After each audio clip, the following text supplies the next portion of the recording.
मैं जब भी नहाने के लिए बाथरूम में जाती, ऐसा लगता था कि जैसे मुझे कोई देख रहा है, जबकि घर में मेरे 14 साल का बेटा और 12 साल की बेटी के अलावा कोई नहीं रहता था।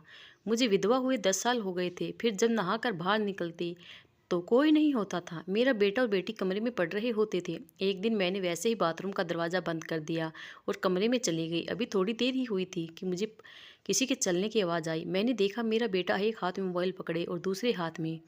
मेरा नाम खुशी है। मेरी उम्र 20 साल थी जब मेरी शादी करवा दी गई और मेरी शादी एक हादसा थी, क्योंकि मेरी बड़ी बहन की शादी थी और मैं अपनी बड़ी बहन की शादी के लिए बहुत खुश थी। हंसती खेलती नाचती घूम रही थी। मेरी बड़ी बहन बहुत उदास थी। शादी के वक्त घर से पता नहीं किसके साथ भाग गई। हमें तब पता चला जब उसने देखा कि वहाँ अपने कमरे में नहीं है। वहाँ पर शोर मच गया कि तुरंत भाग गई, बेइज्जती हो जाएगी। लेकिन अभी यह बात बरातियों में नहीं फैली थी। मेरी बहन की सास ने तो शोर मचा दिया कि चलो वापस चलो। आज सब समझ रहे थे कि अगर अब बारात वापस लौट जाती तो हमें किसी को मुंह दिखाने के लायक नहीं रहेंगे। मेरे होने वाले जीजा ने शायद पहले से ही मुझ पर नज़र रखी हुई थी। फिर उसने कहा, मुझे छोटी बहन का रिश्ता दे दो ताकि आपकी भी इज्जत रह जाए और हमारी भी। इसके बाद लोग जो भी बातें बनाए मुझे कोई फ़र्क नहीं पड़ता। कम से कम आपकी बेटी की शादी मुझसे तो हो जाएगी। मेरी बड़ी बहन पता नहीं क्या सोचकर घर से भागी थी, लेकिन उसने सबको बहुत बड़ी परेशानी में डाल दिया था। मेरे होने वाले जीजा जी शायद मुझे पसंद करते थे, इसलिए उन्होंने तुरंत यह बात कह दी। उसकी माँ उसे रोक रही थी कि ऐसे मत करो, हमें ऐसे घर में रिश्ता बिल्कुल नहीं करना जिस घर की एक बेटी भाग गई हो। ना जाने किस तरह के लोग हैं, पता नहीं इन्होंने अपनी बेटियों की परवरिश कैसी की है। लेकिन मेरे भाई ने कहा उसे मुझसे ही शादी करनी है। मेरी उम्र उस वक्त सिर्फ 20 साल थी। मेरी शादी करवा दी गई और मेरा होने वाला जीजा, जो अब मेरा पति बन चुका था, वह मुझसे पूरे 13 साल बड़ा था। मेरी बहन तो भाग गई, लेकिन उसने मेरी जान ले ली। जाने वह कहाँ थी, लेकिन मुझे ससुराल में बहुत बातें सुनने को मिली। मुझे ऐसा लगा कि जैसे मैं ही भाग कर आई हूँ। लेकिन अजीब बात यह थी कि मेरा पति मुझसे बहुत मोहब्बत करता था। वह मुझे ऐसे रखता था जैसे उसने मुझसे प्यार की शादी की हो। मेरा सारा दिन बुरी बुरी बातें सुनकर सब जब अपने पति के पास जाती तो मेरी सारी थकान दूर हो जाती। वह मुझे हंसाना और मेरा बहुत ख्याल रखना। अगर मेरा पति भी मुझसे बातें सुनाता तो शायद मेरी ज़िंदगी ही ख़त्म कर लेती। शादी के पहले ही साल में मैं माँ बन गई। डॉक्टर का कहना था कि लड़की की उम्र कम है, इसलिए कुछ कह नहीं सकते। मेरे पति ने कहा यह बच्चा नहीं रखेगी, क्योंकि मैं अपनी पत्नी की जान बचाना चाहता हूँ। लेकिन मेरी सास ने शोर मचा दिया और उसने कहा कि तुझे बच्चों से ज़्यादा अपनी पत्नी की पड़ी है।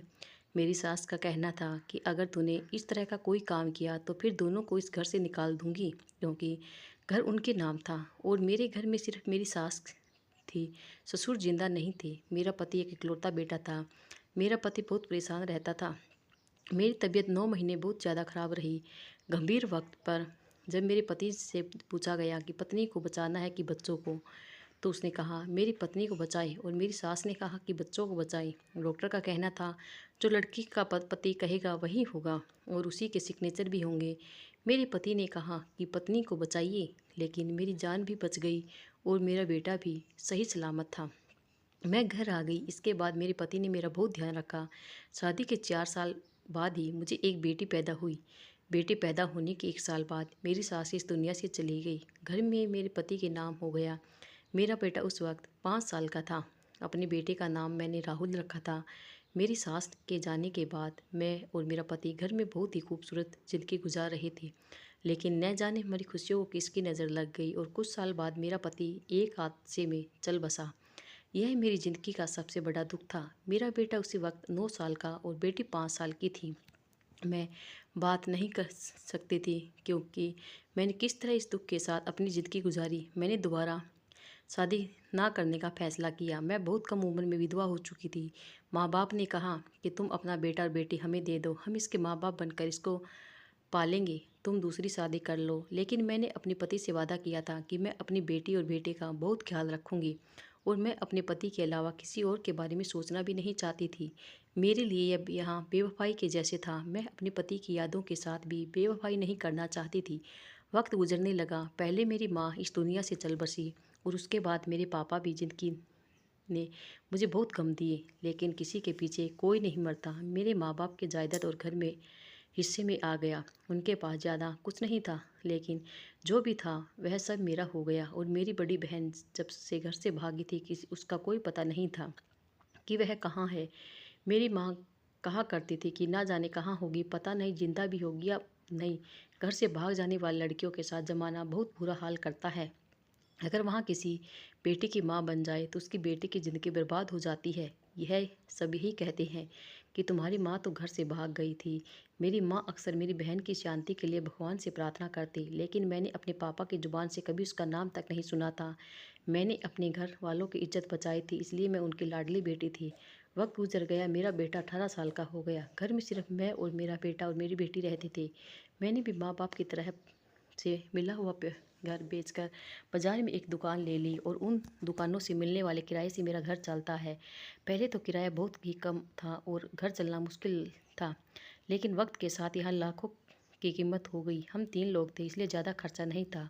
बच्चों को स्कूल और उसके बाद कॉलेज में भेजो कि वह पढ़ाई कर सके, इसकी अच्छी नौकरी लग जाए तो मैं एक प्यारी सी बहू ले आऊँ और बेटी के लिए एक प्यारा सा दामाद, ताकि इस खेल की खामोशी खत्म हो जाए। अकेले रहकर अचानक दिल घबराने लगता था। गर्मी का मौसम हो या ठंड का, मुझे अचानक बहुत गर्मी होने लगती थी, इतनी कि मैं तुरंत नहाने के लिए चली जाती थी। जब तक नहाती नहीं थी तब तक सुकून नहीं मिलता था। डॉक्टर ने पूछा तो उसने कहा, आपने ज़िंदगी में बहुत दुख झेले हैं। पहले आपका पति और उसके बाद माँ बाप चले गए। सारी ज़िंदगी बिना हम सफ़र की रही। जब इंसान को कोई बीमारी नहीं होती तो टेंशन होती है, तो वहाँ इस टेंशन को अच्छी तरीके से सीने से लगा लेते हैं और दुनिया समझती है कि वह बड़ा मजबूत इंसान है, लेकिन वहाँ टेंशन ले रहा है। कोई आसान काम नहीं होता, और वह बाद में इसी तरह किसी न किसी अजीबोगरीब बीमारी के रूप में अपने अंदर होने का एहसास दिलाता है। हम इतने गम खेलने के बाद के लिए नहीं बनाए गए। गम गम हम इंसान को मार डालते हैं। यही कारण था कि अचानक से मेरा दिल घबराने लगता था और मैं नहाने के लिए बाथरूम में चली जाती थी। एक दिन बहुत ही अजीब चीज़ हुई। एक रात मेरा दिल बुरी तरह घबराने लगा और मेरे पास कोई उपाय नहीं था कि मैं क्या करती। मैं बाथरूम में नहाने के लिए चली गई, लेकिन मुझे महसूस हुआ कि जैसे कोई रूम से बाहर खड़ा है, रोशनदान से मुझे देखने की कोशिश कर रहा है। हमारा बाथरूम बहुत छोटा था, उसकी छत इतनी छोटी थी उसको हाथ लगाकर छू सकते थे, इसलिए रोशनदान के अंदर झांकना कोई मुश्किल काम नहीं था। अचानक से मेरा दिल बैठ गया। मैं पूरी तरह डर गई और जल्दी जल्दी कपड़े पहनकर बाथरूम से बाहर आई, लेकिन आसपास कोई भी नहीं था। रात के 1 बज रहे थे। इस वक्त कौन हो सकता है? शायद मुझे वहम था, लेकिन अगले दिन फिर से ऐसा ही कुछ हुआ, और इस बार तो मैं किसी की परछाई भी दे अच्छी। मैं जवान बेटी की माँ थी और एक बेटी की माँ, लेकिन मेरी उम्र से उस वक्त 37 साल थी। आजकल तो ज़माना ही ऐसा है कि हमारी नीयत इस कदर ख़राब हो चुकी है कि सोच भी नहीं सकता कि दुनिया किस तरफ जा रही है। मुझे किस वीडियो शायद कोई मेरा वीडियो बनाने की कोशिश कर रहा है। मैं जल्दी जल्दी कपड़े पहने और बाहर आ गई, लेकिन वहाँ कोई नहीं था। मेरी बेटी के कमरे में चली गई, लेकिन जब कमरे में गई तो वहाँ पर फ़ोन चलाने में लगा हुआ था। उसने मुझे कुछ ना बताया। वह एक जवान मर्द था और इस बात पर वह गुस्से में आकर कुछ गलत कर सकता था या कोई लड़ाई हो जाती। मैंने कहा कि मुझे लगता है कि कोई घर में घुसने की कोशिश कर रहा है। वहाँ पर खड़ा हो गया। उसने हाथ में डंडा उठा लिया। कौन हो सकता है? उसने सारे घर के हर कोने में देख लिया, लेकिन कोई नहीं था। बाहर का दरवाज़ा भी बंद था। उसने कहा, पता है माँ, आपको वहम हुआ है। यहाँ तो कोई भी नहीं है। लेकिन मैं तो जानती थी कि मुझे वहम नहीं हुआ। मैंने उसे बताया कि किसी की परछाई देखी है, और वह भी किसी मर्द की। यह बात नज़रअंदाज करने वाली नहीं थी, पर वह कौन हो सकता है? जहाँ हरकत मेरे घर में दोबारा हो चुकी थी। दूसरे दिन फिर से मेरी तबीयत खराब होने लगी। मैंने सोचा कि होती है तबीयत ख़राब तो होने दे, लेकिन मैं बाथरूम में नहीं जाऊंगी। बाथरूम करके आंगन में था। मेरी तबीयत बहुत ख़राब होने लगी। मैंने पहले आसपास अच्छे से देखा कि वहाँ कोई नहीं है, तो नहीं, कोई भी नहीं था। बाहर का दरवाज़ा भी बंद था। मैं बाथरूम में चली गई और नहाना शुरू किया, लेकिन आज तो हद हो गई। आज मैं केवल परछाई नहीं देखी, बल्कि उसके कदमों की आवाज़ भी सुनी। मैं बहुत डर गई थी। मैंने तुरंत ही बाथरूम की लाइट ऑफ कर दी, ताकि बाहर जो भी कोई खड़ा हो वहाँ मुझे ना देख सके। मैं चिल्लाकर अपने बेटे और बेटी को आवाज़ लगाना शुरू कर दिया। मेरा बेटा और मेरी बेटी जब बाहर आए तो मैंने उसे कहा, मुझे लगता है कि घर में कोई है। वह नींद से जागा हुआ नहीं लग रहा था। वहाँ पहले से ही जगा हुआ था। मैंने फिर से सारा घर देखा, लेकिन घर में कोई नहीं था। तो उसने मुझे बताया और कहा, आप सारा दिन परेशान रहती है, क्या सोचती रहती है, किस बात की टेंशन है आपको? मैंने कहा, मुझे वहम नहीं हो रहा। बेटे ने कहा, घर में कोई नहीं था है। मेरा बेटा इस बात पर यकीन नहीं कर रहा था। वहाँ यह समझ रहा था कि मैं किसी टेंशन में हूँ, इसलिए मुझे इस तरह के वहम हो रही हैं। अगले दिन मैंने सोच लिया कि मुझे क्या करना है। बाथरूम के सामने कुछ मिट्टी फैला दी और उस मिट्टी के ऊपर पानी फेंक दिया, इसलिए कोई बाहर खड़ा हो तो उसके पैरों के निशान भी बन जाए। मैं रात को ठीक और नॉर्मल तरीके से चलती बाथरूम में आ गई। थोड़ी देर बाद मुझे किसी के चलने की आवाज़ आई। मैंने नहा नहीं रही थी बल्कि चुपचाप खड़ी थी। मैंने अचानक से दरवाजे की कुंडी खोल दी। जो भी शख्स खड़ा है वह वहाँ से भाग जाए, क्योंकि फ़िलहाल मुझे सिर्फ इतना जानना था कि यह मेरा वहम था या सच में बाहर कोई खड़ा था। मैं बाहर निकल आई। वहाँ पर कोई नहीं था। अंधेरे में कुछ नज़र नहीं आ रहा था। मैंने लाइट ऑन की और उसे जगह देखा जहाँ मैं मिट्टी रखी थी। यह देखकर मेरी होश उड़ गई, क्योंकि वहाँ पर पैरों के निशान बने थे। इसका मतलब मुझे कोई वहम नहीं हो रहा था, बल्कि मेरे घर में कोई था। बल्कि मेरे घर में, यह सोचकर मेरा दिल घबरा जा रहा था कि कौन हो सकता है, कौन है, यह क्या कर रहा है। मेरी तो किसी के साथ दुश्मनी भी नहीं थी। सुबह हुई तो मैंने उस जगह को गौर से देखा। मैंने कदमों के निशान देख लिए।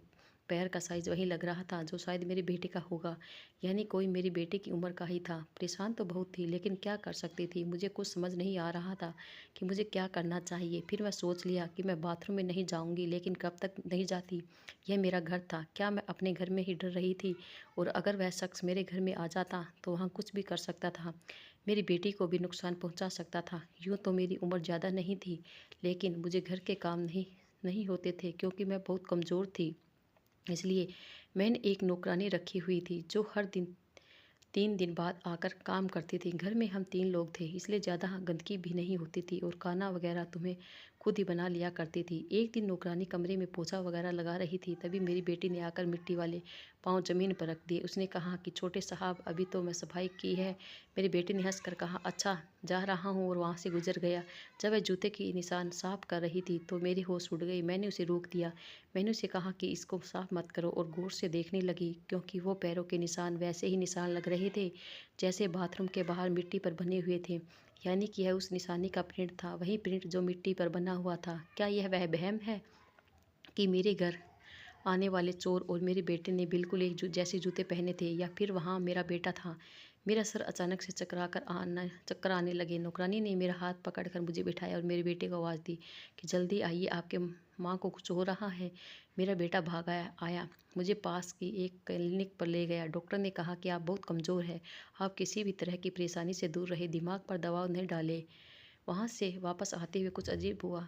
जब हम ऑटो में बैठने लगे तो एक औरत को देखा। उसने काला चंद लपेटा हुआ था और वहाँ एक खंबे की आड़ से मुझे देख रही थी। मुझे एहसास हुआ कि मैं इसको जानती हूँ, जैसे वहाँ मेरी कुछ लगती है, लेकिन मेरा तो इस दुनिया में कोई नहीं था। फिर ऐसे कैसे हो सकता था? मेरे बेटे ने मुझे देख लिया और कहा, घर चले, आपकी तबीयत खराब है, आपको आराम की सख्त ज़रूरत है। मेरा बेटा मेरी कितनी फिक्र कर रहा है था, इतनी घटिया हरकत कैसे कर सकता था? उसे इस तरह की हरकत करके क्या मिलना था? वहीं तो मेरा एक बुढ़ापे का सहारा था। मेरा बेटा और मेरी बेटी, मेरा सब कुछ वही थे, पर जब सब कुछ अपनी आंखों से देखा तो फिर गलती की गुंजाइश कहाँ थी?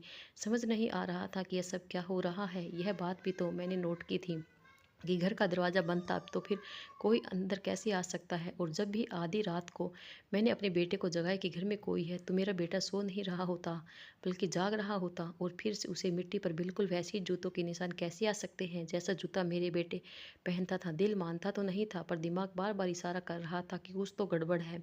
अब मुझे कुछ भी करके इस शख्स को रंगे हाथों पकड़ना था कि वह कौन है। अब मुझे एक प्लान की ज़रूरत थी और मुझे प्लान के तहत कि चलना था। मैंने अपने दिमाग में एक प्लान बनाया।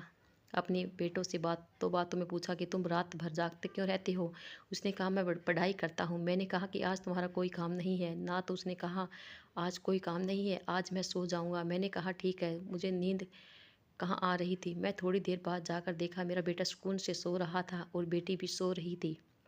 मैं जल्दी जल्दी बाथरूम तक गई और ऐसे ही इशारा दिया कि जैसे मैं बाथरूम के अंदर चली गई हूँ।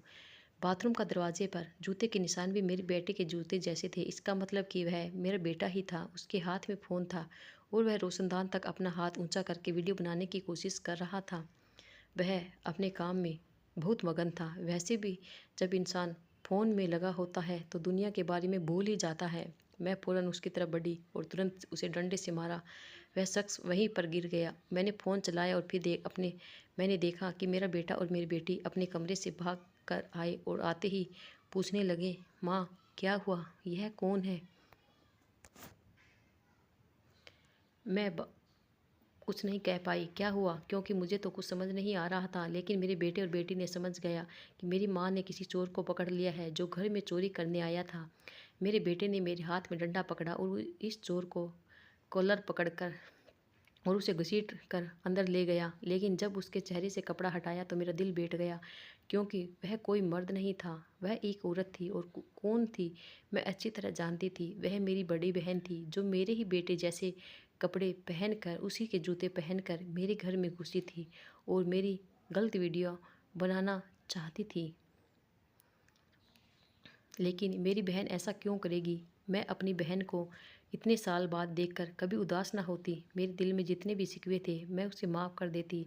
लेकिन इस तरह देखकर मेरा दिल पूरी तरफ तरफ तड़प उठा था।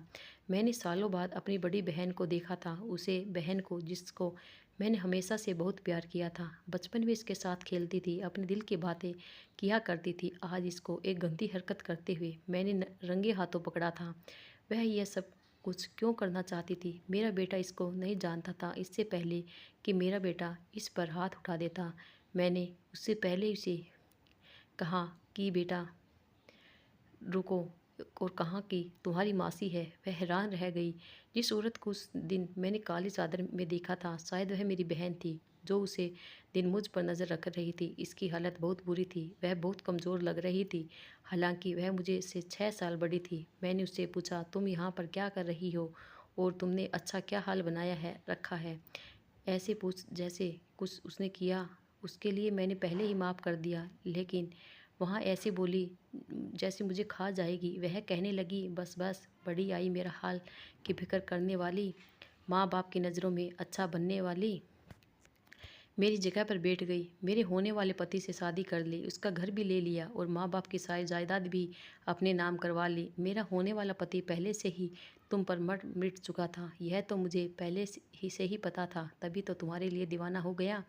मैं सब कुछ जानती हूँ, तुम अकेले ही सब कुछ खाना चाहती हो। मुझे तो दूध से मक्खी की तरह निकाल दिया तुमने। अगर मैं तुमसे यह सब कुछ मांगती तो तुम मुझे कभी नहीं देती, तब ना देती। पापा ने पहले ही मुझे मेरे हिस्से से निकाल दिया था, इसलिए मैंने सोचा कि मैं तुम्हें ब्लैकमेल करूँगी।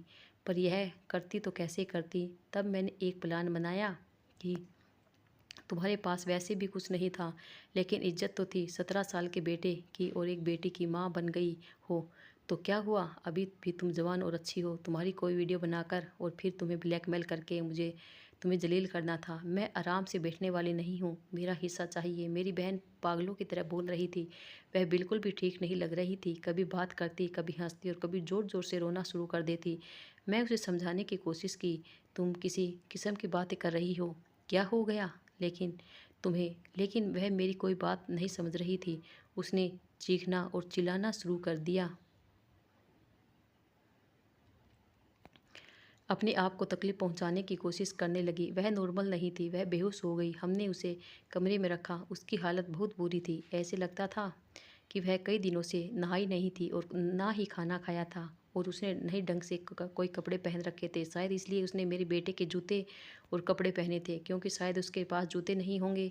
वहाँ सुबह उठी तब भी हमारे काबू में नहीं आ रही थी, ना खाना खा रही थी और वह तो मुझ पर अभी हाथ उठाने लगी। हम उसको डॉक्टर के पास ले गए। वहाँ जाकर बहुत सी बातें पता चली। उसके बाद जो फ़ोन था उसमें नंबर निकाला, वह भी चोरी का था। मेरी बहन दिमाग की मरीज़ बन चुकी थी। वह अपने बारे में कुछ अजीबोगरीब बातें कर रही थी। हमें कुछ भी समझ नहीं आ रहा था। उसके फ़ोन में किसी औरत का नंबर था जिसको हमने कॉल की। हमने उसको बुलाया। वह हमसे मिलने आ रही थी, क्योंकि वह भी मेरी बहन को ढूंढ रही थी। वह मेरी बहन के पति की बहन थी। वह लड़की मिलने हमारे घर आई और हम बहन को भी वापस घर ले आई। उसने बताया कि यह लड़के हमारे ख़ानदान में भाग कर आई, इसलिए सबने इसको बहुत बातें सुनाई। सास ने बहुत तंग किया। भगवान ने इसको बेटी दी, लेकिन उसकी बेटी 3 दिन हफ्ते बाद इस दुनिया से चली गई। उसके बाद इसकी हालत ऐसी हो गई, इसके पति ने दूसरी शादी कर ली, घर में पड़ी रहती है, इसको कोई पूछता नहीं था। मैं ही इसका ख्याल रखती हूँ, क्योंकि इसको बहुत गुस्सा आता है। इस तरह साल गुजर गई। अपनी ज़िंदगी उसने ऐसे ही गुजारी है। अब पागल हो गई है और हमारे घर से भाग गई। कभी मेरे घर आ जाती थी और कभी कभी ऐसे गायब हो जाती थी कि किसी को पता नहीं चलता था कि कहाँ गई है। इसकी हालत बहुत बुरी है। उसने मुझे तुम्हारे बारे में बताया था। यह बहुत शर्मिंदा थी। इसको यह भी नहीं पता कि इसके माँ बाप इस दुनिया से कब चले गए। मुझे अपनी बहन पर बहुत तरस आया। उसने जो किया उसे उस पे ज़्यादा सज़ा मिल रही थी। मैंने अपनी बहन का इलाज करवाना शुरू कर दिया। उसे ऐसी बीमारी हो गई थी जिसमें उसे लगता था कि सब इसके दुश्मन हैं और वह अपना सबसे बड़ा दुश्मन मुझे समझती थी। लेकिन डॉक्टर का कहना था कि वह ठीक हो सकती है। इसका इलाज करवा कर मैंने उसे पर मेहनत की, उसको प्यार दिया और धीरे धीरे इग्नोर पर इंसान बन गई, नॉर्मल इंसान बन गई। उसने मुझसे माफ़ी मांगी और मुझसे अपने सारे दुख बताए। अब मैं और मेरी बहन एक साथ रहते हैं। मुझे मेरी बहन वापस मिल गई, इसलिए मुझे इस बात की खुशी है क्योंकि वह मेरे ख़ानदान का हिस्सा है। उसने घर से भागकर बहुत बड़ी गलती की थी, इसलिए उसको आज उसकी भी सज़ा मिल चुकी थी। दोस्तों, ये वीडियो कैसी लगी कमेंट करके ज़रूर बताना और हमारे चैनल को लाइक और सब्सक्राइब ज़रूर करना। धन्यवाद।